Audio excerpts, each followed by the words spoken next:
Welcome to the InfoMullet YouTube channel. If you enjoy this content, please like or share. And if you'd like to support the InfoMullet by becoming a mulleteer, visit us on Patreon. We appreciate your support. Last week, I was asked about Ethiopia. There's been some violence there and instability, so I wanted to go from sort of a broad view to a more narrow view with a few countries and international items that are concerned. So Ethiopia, for those who don't know Ethiopia, the sort of the historical context, Ethiopia is one of the few countries in Africa that persisted and maintained its own independent government and structure through most of the colonial period. So if you think about Ethiopian history, there's really three large governmental periods. You've got the Ethiopian Empire, also known as the Abyssinian Empire, which is really from the 13th century all the way through the 1970s. Now, there was some Italian meddling in there. Mussolini famously tried to invade it, and it didn't go nearly as well as he thought he did. But there was certainly some colonial influencing in the middle of the 20th century. But then there was a communist government in the 1970s called the Derg. And this was a military junta, basically a communist military junta that took out from 1974 to what was it? Probably around 1980s, late 1980s. I want to say 1988 or something like that. And then the current government of Ethiopia took power after them with kind of a revolutionary democratic front. And Ethiopia's government system has gotten high marks for election transparency. So it's kind of at odds. You know, unfortunately, people like to stereotype African countries. There's 7 huge regions in Africa, each of which is their own distinct region. You've got the northern Saharan, you've got sub-Saharan, you've got the arboreal regions, you've got the Horn, but even within those regions, there's a lot of variation. And I think one of the things with Ethiopia that's key to keep in mind is that from an election standpoint, from a government standpoint, they tend to get higher marks. But throughout that entire history I just mentioned, from the 13th century all the way through all those 3 governments, the largest ethnic group in Ethiopia, called the Oromo, have been sort of a persecuted majority. And this is one of those situations where a minority population gains power and controls power. So in a lot of cases, we're used to countries where a minority population is a more vulnerable one. But in Ethiopia, it's the majority population, the Oromo, who have sort of suffered. And because of that, there's a lot of revolutionary movements, a lot of militia movements. And really the Oromo, when the elections this new regime came in power in 1987, it was much more democratic than in the past.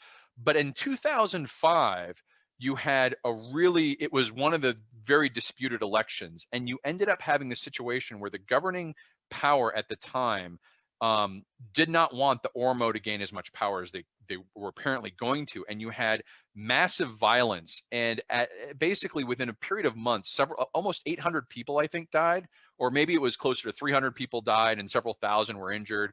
It is a big burst of instability. But right alongside that, the government arrested basically 20,000 Oromo political leaders. And in a stroke, the Oromo political movement that had been sort of growing and representing and seeking to redress this long historical inequity got wiped out. So the legal and legitimate political mechanisms of the Oromo got eliminated in 2005. And since then, you've had radical movements, revolutionary movements, militia movements, all trying to express grievances for the Oromo to various degrees. And you've had protests related to these tensions in 2016, 2019. The trick is that each one of these has had this outburst of violence that's happened, has had a couple hundred people die. It's had many more imprisoned, and the Oromo are sort of struggling for their voice. And that sets the context of what happened last week. There was an Oromo singer, a very popular singer. Right now, the Oromos, if you get a feeling for it, they're about 35% of the population, 25 million. That's the largest ethnic group in Ethiopia. They make up the biggest region with the largest area by population and land size, and they're actually, the Oromo stretch outside of Ethiopia too. They're one of the 5th largest in the entire continent. But inside Ethiopia, they're still in this sort of suppressed state where they don't have the access to. And this singer who was killed was a protest singer, was very popular with the Oromo youth. And when he was assassinated, a whole burst of violence broke out. And this violence was multi-directional. For the most part, you've got, for the most part, it would probably be, I'd say, the police and the military forces did most of the killing. Probably 75% of the 300 or so. I think there was, as of this morning, there were 278 people killed in just a week.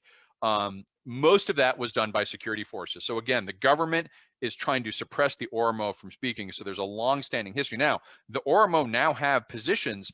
They actually hold, I think it's the prime minister. They have one of the highest positions, but it goes to show how the police and the military, at least in certain countries, I wouldn't at all say anything related to the United States, but the police and the military don't necessarily report to the national government. And there's been this violence that's gone on for this week. I mean, even the funeral of the singer itself, there's a huge military garrison presence at the funeral, which sort of suppressed, but it hasn't stopped the protests. These have been going on now for a week.